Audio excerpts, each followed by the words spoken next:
Hello everybody and welcome back to the channel. For the first time in 2025, we are back with my tips for the upcoming round of the AFL. It's going to be a weird one. There's only 4 games. Well, in actuality, there's going to be less than that.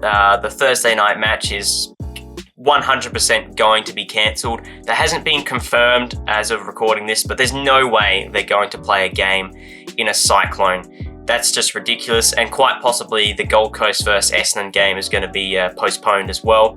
Maybe that's nature's way of telling the AFL that the opening round is a dumb concept, but without further ado, let's just get into the tips. First up, of course, we have Brisbane taking on Geelong. Like I said before, this game is 100% going to be cancelled. Even if the AFL wants this game to go ahead,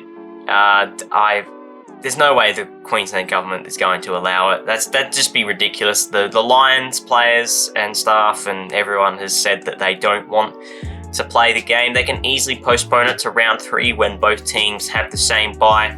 So I think that's just the obvious logical decision. But if this game does go ahead, how do you read into anything that happens? Because neither team is going to be playing in cyclone conditions again this year.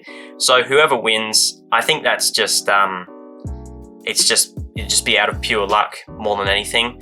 There's going to be torrential rain. The ground's going to be pretty much a lake. 130 km/h winds. That's probably like a 15-goal wind if it's going straight down the ground. It'd be an absolute terrible game. It'd be funny to watch players have shots from like 80, 90 metres out, but it'd just be a terrible low-scoring game. And I'm going to tip Geelong, since I think that going into this season they are the best team in it. And they did beat Brisbane last year in pretty terrible rainy conditions. But it'd just be a horrible game to watch. I'm going to go Geelong by 6 points in one of the lowest scoring games of the modern era. And now we move on to what is going to be the actual opening game of the season. So the Swans, despite not being scheduled in to play the first game of the season, are going to have that again. They played the opening game last season. They're going up against the Hawks, who look like a very promising team going into this year. The Swans coming off a horrible grand final loss. I think that's going to have a bit of an effect on the players' psyches. Callum Mills is out for this game. Errol Goulding's going to be out for probably half the season, potentially. So, yeah, some fringe players are going to have to step up in that midfield, potentially. The Hawks, I think, are going to continue their good form. I'm not having them as one of the premiership favourites like some people are, but I think they're going to be a good team. They brought in Josh Battle and Tom Barrass, who are going to make that team better. Our key forwards, they're a bit hit and miss. Logan McDonald and Joel Amartey. Tom McCartan looks like he's going to be playing forward for a lot of this season. He used to play forward a few years back, then he got switched down back, and Dean Cox is throwing him up forward again, so hopefully he can change our fortunes up forward. But yeah, I think going into this game, I reckon that Hawthorn are the better team. I'm going to tip them by 13 points in an upset. Another game that could well be postponed, the Gold Coast Suns versus Essendon at People's First Stadium. The cyclone, the main storm, will be past, you'd think, by the time this game goes ahead on Saturday. But there's still going to be a lot of rain and wind about, potentially flash flooding. People probably aren't going to be able to get to the game. There's going to be like 100 people at this game, if there's even 100 seats left at the stadium. Yeah, another game where, what can you read into it? I'm going to tip the Suns because I think they're the better team, but it'll just be another terrible low-scoring game that, what can you read into it? Neither team is going to play in these sorts of conditions again, and it could well be postponed as well. That's entirely a possibility.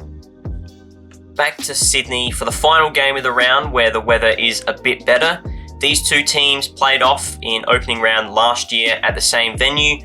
Giants got the job done comfortably that day. The Magpies were coming off a premiership, and it seemed like to start off the year they were a bit complacent. They really looked like they were having a bit of a premiership hangover. They got going eventually before injuries derailed their season again.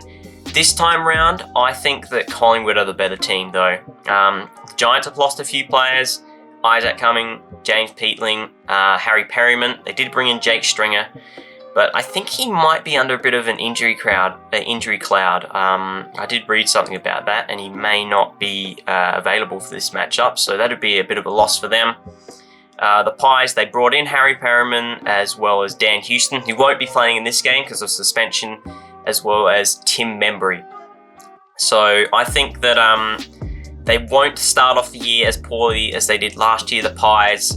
They'll be back hungry at having one more tilt at a premiership. So I think they'll come back all guns blazing. I'm going to tip them to win this one quite comfortably by 37 points because, yeah, right now I think they're the better team than GWS. And that brings us to the end of opening round. Like I said, only 4 games, probably less than that. Maybe 3, maybe even 2 games. That'd be a terrible way to start off the season with only 2 games being played in the opening round. Yeah, hopefully this time next year there's no opening round. It's just round 1. Every team is playing.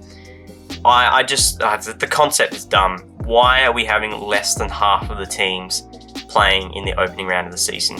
Makes no sense. There are other ways of promoting the game in rugby territory.